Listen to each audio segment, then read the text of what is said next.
बिस्मिल्लाहिर रहमानिर रहीम। Uttarakhand collegiate school SSC 2021 परीक्षार्थी प्रिय छात्र छात्री,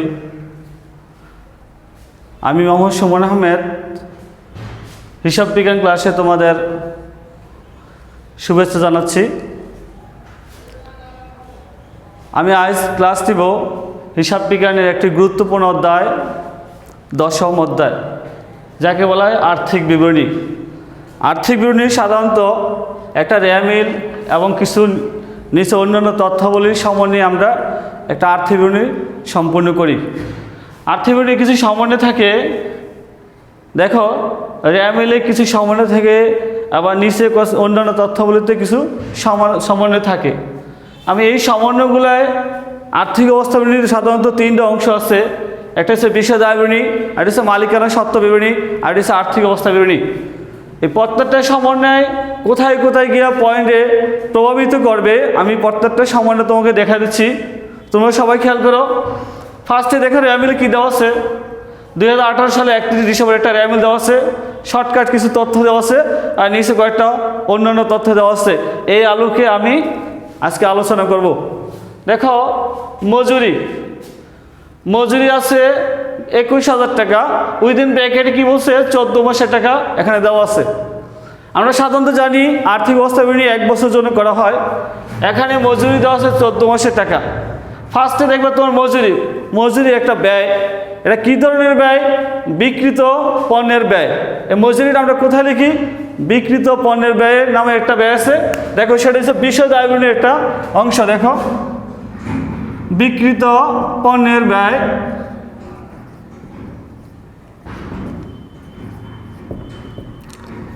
বিক্রিত পণ্যের ব্যয় ফার্স্টে আমি তুমি মজুরির মূল টাকাটা লিখবা। মজুরি দেওয়া আছে এখানে 21,000 টাকা, তার মানে এখানে দেওয়া আছে 14 মাসের টাকা। ওরা ব্র্যাকেটে বলছে 14 মাস, কিন্তু আমার অঙ্ক হচ্ছে 12 মাসের অঙ্ক। এতে বোঝা যায় এখানে 2 মাসের মজুরি বেশি দেওয়া হয়েছে, 2 মাসে বেশি দেওয়া আছে। তো 2 মাসে যখন 12 মাসের ঊর্ধ্বে হবে তখন আমরা এটাকে বলা হয় অগ্রিম। এই অগ্রিমের টাকাটা এখান থেকে মাইনাস করতে হবে।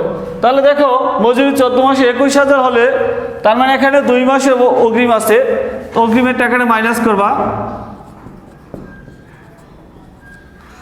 14 মাসের টাকা যদি 21,000 টাকা হয় তাহলে 2 মাসে কত হবে তুমি ভাগ করবা। 21,000কে 14 দিয়ে ভাগ করবা, কারণ এখানে 14 মাসের টাকা। বিশেষ করে দেখো সবাই রেয়ামিলে যত মাসের টাকা থাকে তত দিয়ে ভাগ করবা, আর এখানেও অগ্রিম কত মাস? 2 মাস, 2 দিয়ে গুণ করবা, তাহলে তোমার অগ্রিম টাকাটা বের হয়ে যাবে। 21,000 ভাগ 14 গুণ 2, এখানে 3,000 টাকা আসতেছে। এই 3,000 টাকা অগ্রিম, 3,000 টাকা মাইনাস করলে তোমার আসতেছে এখানে 18,000 টাকা। তার মানে এখানে মজুরি হবে 18,000 টাকা, আর 2 মাসের অগ্রিম দেওয়া হয়েছে, অগ্রিম মাইনাস করেছে। আমরা জানি একটা সমন্বয় 2 বার অথবা 4 বার যায়, তো একবার মাইনাস করা হয়েছে অগ্রিম বলে। তার এই অগ্রিম খর মজুরিটা আরেকবার কোথায় যাবে? আর্থিক অবস্থার বিবরণীর চলতি সম্পদ নামে একটা ধাপ আছে, সেই ধাপে দেখাইতে হবে চলতি সম্পদ। এখানে লিখবে কি? অগ্রিম মজুরি, অগ্রিম মজুরি 3,000 টাকা। বুঝতে পারছো? তাহলে 3,000 টাকা 2 জায়গায় শোধ করা হয়েছে, একবার বিক্রিত পণ্য মজুরি থেকে মাইনাস করা হয়েছে, আরেকবার আর্থিক অবস্থা বিবরণীর চলতি সম্পদে দেখানো হয়েছে। শুধু মজুরি না, যে কোনো খরচ অগ্রিম প্রদান করলে অগ্রিমটা মাইনাস করবা, আর চলতি সম্পদে অগ্রিমের টাকাটা দেখাবা। তারপরে দেখো পরে দাবি বেতন, এখানে বেতন দেওয়া আছে কয় মাসে? দেখো রেয়ামিলে বেতন দেওয়া আছে ব্র্যাকেটে বলছে 10 মাসের। 10 মাসে কত? 20,000 টাকা। আমার অঙ্ক হয়েছে 12 মাসের, এখানে 10 মাসের বেতন দেওয়া হয়েছে, তার মানে কি 12 মাসে কম দেওয়া হয়েছে। কয় মাসে কম দেওয়া হয়েছে? 2 মাসে। তো 2 মাসের তাহলে বকেয়া আমরা আগে বেতনের টাকাটা লিখি। বেতন হচ্ছে একটা পরিচালন ব্যয়, বেতন হচ্ছে একটা কি পরিচালন ব্যয়। তো ফার্স্টে বেতন লিখো, বেতন দেওয়া হচ্ছে 20,000 টাকা। কয় মাসে দেওয়া হচ্ছে? 10 মাসে। 12 মাসে কম দেওয়া হলে সেটাকে বকেয়া বলা হয়, আর বেশি দিলে অগ্রিম বলা হয়। তো বকেয়াটা আমরা কী করবো? আরও 2 মাসে টাকা এখানে যোগ করতে হবে। এখানে 10 মাসে টাকা যদি 20,000 টাকা হয়, 10 দিয়ে ভাগ করো আর 2 দিয়ে গুণ করো। গুণ করলে কত হবে? 10 দিয়ে ভাগ করলে 1 মাসে 2,000 টাকা, আর 2 দিয়ে গুণ করলে 2 মাসে 4,000 টাকা। যোগ করলে কত আসতেছে? 24,000 টাকা। এই বেতন খরচ হবে 24,000 টাকা।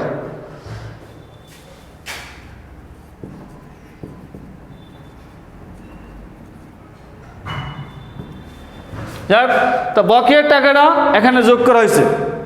আরেকবার কোথায় যাবে? আমি তোমাদের আগেই বলছি যে কোনো খরচ অগ্রিম হলে চলতি সম্পদ, কিন্তু এখানে তো অগ্রিম না, এখানে হচ্ছে কি বকেয়া। খরচ অগ্রিম হলে চলতি সম্পদ, বকেয়া হলে তাহলে কি হবে? চলতি দায়। আর্থিক অবস্থা বিবৃতি তাহলে একটা দাব আছে, সেটা হচ্ছে চলতি দায়। চলতি দায়ে লিখো বকেয়া মজুরি। কত টাকা? 4,000 টাকা। সরি, বকেয়া বেতন। ঠিক আছে, তাহলে বকেয়া বেতন এখানে একবার যোগ করেছে পরিচালন ব্যয়ে, আরেকবার বকেয়া বেতন, যেহেতু বেতন পরিশোধ করতে পারেনি বিধায় কিন্তু বকেয়া, এই জন্য বকেয়া বেতন চলতি দায়ে যাবে। যে কোনো খরচ বকেয়া থাকলে চলতি দায়, আর অগ্রিম হলে সম্পদ। তাহলে বেতন কমপ্লিট হলো। তারপরে দেখো কি আছে, এরপরে দেখো আমি আগে শুধু রেয়ামিলে কী কী সামান্য থেকে এগুলো বুঝাচ্ছি। দেখো, বিমা সালামি। বিমা সালামি হচ্ছে একটা পরিচালন ব্যয়। আগে পরিচালন ব্যয় লিখি, বিমা একটা পরিচালন ব্যয়। বিমা সালামি এখানে কত টাকা দেওয়া আছে? 12,000 টাকা। কিন্তু এখানে একটা ব্র্যাকেটের কথা বলছে 31শে মার্চ 2015 সাল। সরি, এখানে 15 না, এখানে 18, যেহেতু 28 সালের অঙ্ক, এখানে তুমি 19 সাল দাও। তার মানে বিমা সালামি 12,000 টাকা দেওয়া আছে। অঙ্ক হচ্ছে 18 সালের 31শে ডিসেম্বর কমপ্লিট করব, কিন্তু এখানে বিমা সালামি টাকা দেওয়া আছে 2019 সালে 31শে মার্চ পর্যন্ত। তার মানে কি 18 সালের ডিসেম্বরের পরে যেগুলো প্রদান করা হবে সেগুলো কিন্তু অগ্রিম। তাহলে 19 সালে মার্চ মাস পর্যন্ত, 19 সালে মার্চ মাস মানে 31শে মার্চ পর্যন্ত পরিশোধ করা হয়েছে। তাহলে জানুয়ারি, ফেব্রুয়ারি, মার্চ 3 মাসের এখানে অগ্রিম দেওয়া আছে। মানে এই তারিখের পরে যে খরচগুলো দেওয়া হবে সেটা কিন্তু অগ্রিম। তো অগ্রিম হচ্ছে তাহলে 3 মাস। কি বুঝলাম? 3 মাস। কিন্তু আমার প্রশ্ন, 3 মাসের হইলে তো 3 মাস অগ্রিম দেওয়া হলে অনেকজনের প্রশ্ন করে 3 মাস অগ্রিম হলে তো এটা 12 মাস, আর 3 মাস 15 মাসে হওয়ার কথা, তাই না? কিন্তু এখানে 15 মাসের টাকা না। বিমা সালামি সাধারণত 1 বছর জন্য পরিশোধ করে। কত? 1 বছর জন্য পরিশোধ করে। সে সাধারণত হয়তো চলতি বছরে সে মার্চ মাসে পরিশোধ করছে, এই জন্য এটা পরবর্তী সালের 3 মাসে অগ্রিম হয়ে গেছে। যাক, তাহলে বিমা সালামি টাকা 12 মাসে যদি 12,000 টাকা হয়, 3 মাসে অগ্রিম কত হবে? 3,000 টাকা। এই 12,000 টাকাকে ফার্স্ট টাইমে 12 দিয়ে ভাগ করবা, কারণ বিমা সালামি সাধারণত 1 বছর জন্য পরিশোধ করে, এই জন্য 12 দিয়ে ভাগ করলে 1 মাসে 1,000, 3 মাসে 3,000 টাকা। তো মাইনাস করলে আসতেছে কত? এখানে 9,000 টাকা। যাক, পরিচালন ব্যয় বিমা সালামি দেখানো। আর বিমা সালামি তোমাদের আগে বলছি বিমা সালামি একটা ব্যয়। বিমা সালামি একটা কি ব্যয়? আমি এর আগে বলছি মজুরি। অগ্রিম যখন মজুরি দেওয়া হয়েছে, আমরা অগ্রিম মজুরি কোথায় লিখছি? চলতি সম্পদে। বিমা সালামি কিন্তু একটা খরচ, ঠিক আছে, ব্যয়। এইটাও কিন্তু চলতি সম্পদে যাবে। তাহলে লিখা হয় চলতি সম্পদ।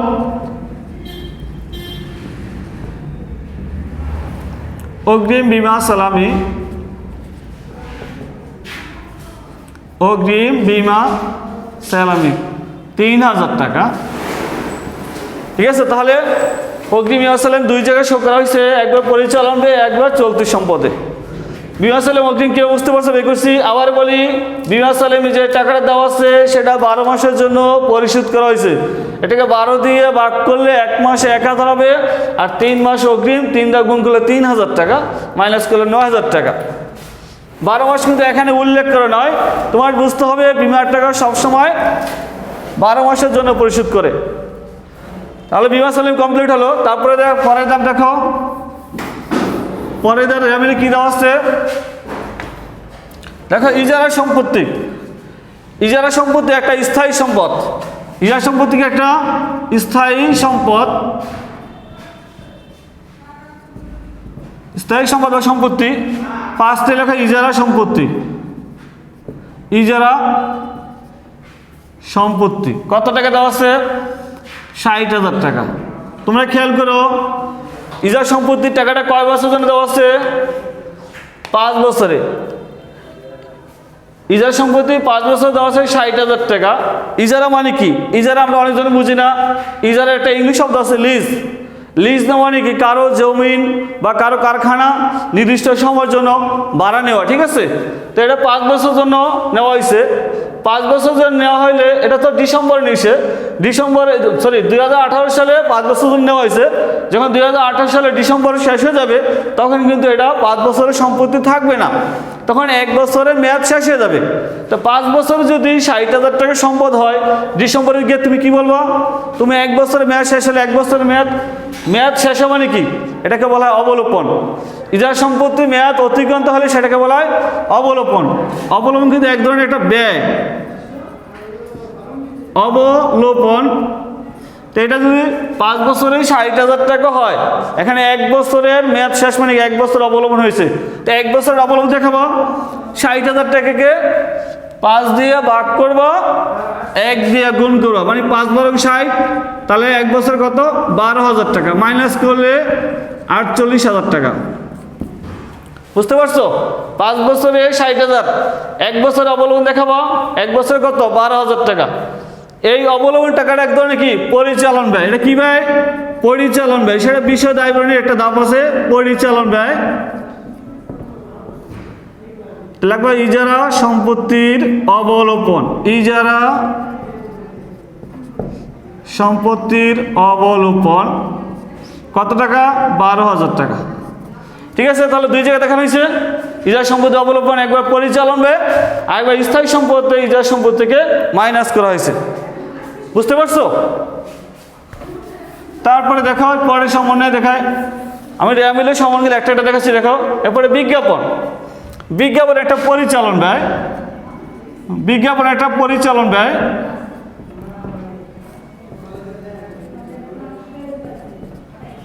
বিজ্ঞাপনের টাকা দেওয়া আছে 20,000 টাকা। উইদিন ব্র্যাকেটে কি বলছে? 5 বছরের জন্য বিজ্ঞাপন দেওয়া হয়েছে। কিন্তু সাধারণত আমরা অঙ্ক হয়েছে 1 বছরে। 1 বছরে বিজ্ঞাপন এখানে দেখাবো। তার মানে কি? এখানে 5 বছর খরচ দেওয়া মানে কি? এখানে 4 বছরটা বেশি দেওয়া আছে। শুধুমাত্র বিজ্ঞাপন, যে কোনো খরচের ক্ষেত্রে আমরা বেশি দিলে সেটা অগ্রিম বলি, কিন্তু বিজ্ঞাপনের ক্ষেত্রে যখন অগ্রিম দেওয়া হয় সেটাকে আমরা বিজ্ঞাপনের টাকাটা আমরা 2 অংশে ভাগ করি। কিছু অংশ অবলোপন, কিছু অংশ বিলম্বিত। তো বিলম্বিত মানে অগ্রিম, বিলম্বিত মানে কি? অগ্রিম। এখানে অগ্রিম কথাটা ব্যবহার করা যাবে না, এখানে ব্যবহার করবা বিলম্বিত। তার মানে কি? বিজ্ঞাপন খরচ 5 বছরে 20,000 টাকা আছে। 20,000 টাকা হলে 1 বছরে যদি খরচ আমি এখানে দেখাই, তো বাকি 4 বছরটা অগ্রিম দেওয়া হয়েছে। 4 বছর তার কত টাকা হবে? 5 বছর টাকা থেকে 4 বছরটা মাইনাস করলে অটোমেটিক তোমার 1 বছরের খরচ এখানে আসবে, ঠিক আছে? তাই 5 বছরে 20,000 হলে 1 বছর 4 বছর কত হবে? 5 দিয়ে ভাগ করলে 1 বছরে 4,000 টাকা হয়, আর 4 বছরে 16,000 টাকা। 5 দিয়ে ভাগ করলে 1 বছর কত? 4,000 টাকা। আর এখানে 4 বছরে বিলম্বিত, তো 4 বছরটা যদি মাইনাস করে এখানে তোমার 1 বছরের খরচ অটোমেটিক এসে পড়বো। তার মানে কি? এখানে 4 অংশ টাকা আর এখানে 1 অংশ টাকা, মোট 5 বছরের টাকা। তো এখানে 5 বছর টাকার মধ্যে এখানে 1 বছর খরচ হয়েছে, আর এখানে বিলম্বিত হচ্ছে 4 বছরের। আর কোনো খরচ অগ্রিম দিলে আমরা সম্পদ বলি, কোনো খরচ দিলে অগ্রিম দিলে কি বলি? সম্পদ। কিন্তু এই বিলম্বিত ক্ষেত্রে এটা চলতি সম্পদ হবে না, এটাকে আমরা কি বলি? অন্যান্য সম্পদ বলি, অন্যান্য সম্পদ। কি লিখবা? বিলম্বিত বিজ্ঞাপন।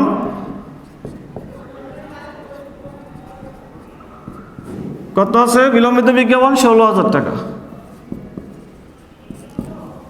তাহলে দুই জায়গায় দেখা হয়েছে বিজ্ঞাপন খরচ 5 বছরের টাকার মধ্যে 4 বছরটা মাইনাস করলে 1 বছরের খরচ আসা পড়ে, বাকি 4 বছর যেটা দেওয়া আছে এটাকে এক ধরনের অগ্রিম বলে, কিন্তু এখানে অগ্রিম ব্যবহার না করে এখানে বিলম্বিত কথাটা ব্যবহার করবা। এই বিলম্বিত খরচটা অন্যান্য সম্পদে দেখাবা। এরপরে দেখো ভাড়া দেওয়া আছে। কি দেওয়া আছে? ভাড়া কত টাকা? 21,000 টাকা। সমানে কি বলছে দেখো, অন্যান্য তথ্য হলে দেখো প্রতি মাসে, আগে ভাড়াটা লিখে নিই। ভাড়া হচ্ছে পরিচালন ব্যয়, মিলে ভাড়া দেওয়া আছে 21,000 টাকা। সমানে দেখো কি বলছে, প্রতি মাসে ভাড়া প্রদানের হার 2,000 টাকা। প্রতি মাসে বলতে কি? 1 মাসে, অঙ্ক কিন্তু 12 মাসের। তুমি প্রতি মাসে যদি ভাড়া প্রদান করে 2,000 টাকা, তাহলে 12 মাসে কত? 24,000 টাকা। কিন্তু তুমি ভাড়া প্রদান করছো কত? 21,000 টাকা। তো 24,000 টাকার চেয়ে কম প্রদান করছি না? যখন খরচ কম প্রদান করি তখন বলে বকেয়া। বকেয়া টাকাটা যোগ করে দেখাবা। আমি আবার বলি, প্রতি মাসে ভাড়া প্রদানের হার 2,000 টাকা। 2,000 টাকা যদি 1 মাসে হয়, 12 মাসে 24,000, কিন্তু মিলে দেওয়া আছে 21,000। তার মানে কি 24,000 কম দেওয়া আছে। কয় টাকা কম দেওয়া আছে? 3,000 টাকা। এই 3,000 টাকা বকেয়া টাকা যোগ করে টোটাল 24 মাসে খরচ দেখাবা। আর কোনো খরচ বকেয়া থাকলে কোথায় যায়? চলতি দায়ে। কি লিখবো? বকেয়া ভাড়া। বকেয়া ভাড়া কত টাকা? 3,000 টাকা। ঠিক আছে, আমি এর আগে করছিলাম বেতন যখন বকেয়া ছিল তখন বকেয়া যোগ করছি, আবার চলতিতে লিখছি। যে কোনো খরচ বকেয়া থাকলে ব্যয় পাশে একবার বকেয়া নামে যোগ করবো, আরেকবার চলতি দেয় দেখানো হবে। ঠিক আছে, যাক তাহলে ভাড়া গেল। ভাড়া পরে দেখো কি আছে, এবার অনাদায়ী পাওনা। তোমাদের আর্থিক অবস্থা বিবরণীর সবচেয়ে একটা গুরুত্বপূর্ণ সমন্বয়, এটা অনেকজনে ভুল করে দেখো। অনাদায়ী পাওনা। অনাদায়ী পাওনা হচ্ছে এক ধরনের পরিচালন ব্যয়। পরিচালন ব্যয়। এই অনাদায়ী পাওনার সাথে প্রাপ্য হিসাবে সম্পর্ক আছে। প্রাপ্য হিসাবে হচ্ছে একটা চলতি সম্পদ। আমি দুইটা একবারই করে দিব, চলতি সম্পদ।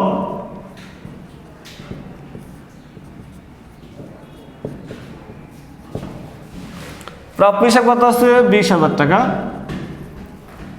সবাই একটু খেয়াল করো, একটা গুরুত্বপূর্ণ সমন্বয়। মিলে দেওয়া আছে অনাদায়ী পাওনা ডেবিট পাশে, আর অনাদায়ী পাওনা সঞ্চিত দেওয়া আছে ক্রেডিট পাশে। ফার্স্ট টাইমে তোমরা কাজটা করবা, মিলে যে অনাদায়ী পাওনা আছে এটা এক ধরনের পরিচালন ব্যয়, এটা আগে লিখবা। অনাদায়ী পাওনা 2,000 টাকা।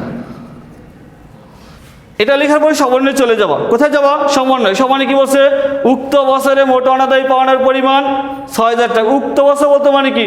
আর 2018 সাল। মিলে কিন্তু অলরেডি লেখা আছে অনাদায়ী পাওনা 2,000 টাকা। তার মানে কি উক্ত বছরে মোট অনাদায়ী পাওনা, এই 2,000 টাকার সহই কিন্তু মোট অনাদায়ী পাওনা কত? 6,000 টাকা। তাহলে 6,000 টাকা যদি মোট হয়, 6,000 মধ্যে অলরেডি তো 2,000 টাকা লিখে বলছি। আর কয় টাকা লিখতে হবে তাহলে নতুন করে? 4,000 টাকা। এটাকে বলা হয় নতুন অনাদায়ী পাওনা। নতুন অনাদায়ী পাওনা 4,000 টাকা, যোগ করলে টোটাল 6,000 টাকা হবে। আবার বলি, সমন্বয়ে বলছে উক্ত বছরে মোট অনাদায়ী পাওনার পরিমাণ 6,000 টাকা। মোট বলতে মানে কি 2018 সাল। তো এখানে দেওয়া আছে কত টাকা? 2,000 টাকা। তাহলে 6,000 টাকা করতে হলে আরও 4,000 টাকা লিখতে হবে। এই 4,000 টাকা কিন্তু নতুন অনাদায়ী পাওনা। নতুন অনাদায়ী পাওনা মিলে অনাদায়ী পাওনার সাথে কি করা হয়েছে? যোগ করা হয়েছে। আর এই নতুন অনাদায়ী পাওনা প্রাপ্য হিসাব থেকে মাইনাস করবা। একবার নতুন অনাদায়ী পাওনার পরে মাইনাস করি। আগে আরেকটা কাজ করে নিই, যেমন বাকিতে বিক্রয় দেওয়া আছে। দেখো কি দেওয়া আছে? বাকিতে বিক্রয়। আমি অনাদায়ী পাওনা, নতুন অনাদায়ী পাওনা মাত্র অনাদায়ী পাওনার সাথে যোগ করছি। আর এই নতুন অনাদায়ী পাওনা আবার প্রাপ্য হিসাবের সাথে মাইনাস করতে হবে। কিন্তু এটা মাইনাস করার আগে তুমি এই কাজটা আগে করে নিবা। যেমন বাকিতে বিক্রয় দেওয়া আছে, 14,000 টাকা। বাকিতে বিক্রয় করলে প্রতিষ্ঠানের প্রাপ্য হিসাব বাড়ে। এই বাকিতে বিক্রয় করলে কি হয়? প্রতিষ্ঠানের প্রাপ্য হিসাব বৃদ্ধি পায়। লাগবে অলিখিত বিক্রয়, অলিখিত বিক্রয় 14,000 টাকা, যোগ করলে কত আসতেছে? 34,000 টাকা। তাহলে মোট অনাদায়ী পাওনা কত হলো? 34,000। এবার দেখো, এই যে নতুন অনাদায়ী পাওনা পরিচালন ব্যয়ে যোগ করা হয়েছে, এই 4,000 টাকা দেনাদার কাছ থেকে টাকাটা পাওয়া যাবে না। এই জন্য আমার প্রাপ্য হিসাব কি, দেনাদার আর প্রাপ্য হিসাব কিন্তু একই কথা, ঠিক আছে? এটা মাইনাস করবার, নতুন অনাদায়ী পাওনা 4,000 টাকা মাইনাস করলে কত আসতেছে? 30,000 টাকা। আমি আবার বলি, নতুন অনাদায়ী পাওনা 4,000 টাকা। নতুন অনাদায়ী পাওনা হলে পরিচালন ব্যয় বৃদ্ধি পায়, এই জন্য যোগ করা হয়েছে। নতুন অনাদায়ী পাওনা কি? দেনাদার কাছ থেকে যে টাকাটা পাওয়া যাবে না ওইটাকে বলে নতুন অনাদায়ী পাওনা। এই নতুন অনাদায়ী পাওনার কারণে দেনাদার আবার কী করবে? হ্রাস পাবে। এই জন্য দেনাদার থেকে 4,000 টাকা মাইনাস করা হয়েছে। এবার লাস্ট অংশে দেখো, অবশিষ্ট প্রাপ্য হিসাবের উপরে 5% নতুন সঞ্চিত দত্ত বসছে। এটা কিন্তু নিশ্চিত পাওয়া যাবে না, মানে 4,000 টাকা অনাদায়ী দেনাদার কাছ থেকে টাকা পাবো না, এই জন্য অনাদায়ী পাওনা লিখছি। আর অবশিষ্ট যে প্রাপ্য হিসাব থাকবে, অবশিষ্ট মানে কি? 34,000 মাইনাস করে কত থাকে? 30,000 টাকা। এই 30,000 টাকা তারা আরও সম্ভাব্য 5% সঞ্চিত রাখছে, মানে এই 5% নাও পাইতে পারি, এই জন্য আগে থেকেই মাইনাস করে দিই। তাহলে এখানে নতুন অনাদায়ী পাওনা সঞ্চিতি, নতুন অনাদায়ী পাওনা সঞ্চিতি কত পার্সেন্ট? 5%। 30,000 5% হলে 1,500 টাকা হয়, এটা মাইনাস করলে আস্তে আস্তে কত? 28,500। এই নতুন অনাদায়ী পাওনা সঞ্চিতি কি করবা? আবার পরিচালন ব্যয়ে যোগ করে নিবা, মানে আরও ব্যয় বৃদ্ধি পাইছে, যোগ করলে কয়? 7,500।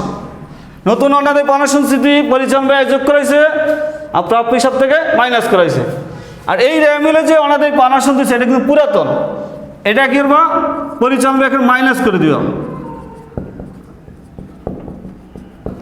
3,000 টাকা মাইনাস করে আসতে আসতে কত? 4,500 টাকা। তাহলে পরিচালন ব্যয় অনাদায়ী পাওনা সংক্রান্ত খরচ হচ্ছে কত? 4,500। আর চলতি সম্পদে নিট দেনাদার বা প্রকৃত দেনাদার হচ্ছে 28,500 টাকা। এটা কিন্তু এই সমন্বয়টা তোমরা অনেকেই ভুল করো, একটু মনোযোগ করে পয়েন্টটা বারবার দেখো, ঠিক আছে? যাক, আজকে তোমার আর কিছু ক্লাস সামনে আগাবো না, তোমাদের আজকে এখানেই অনলাইন ক্লাসে বিদায় নিচ্ছি। আল্লাহ হাফেজ।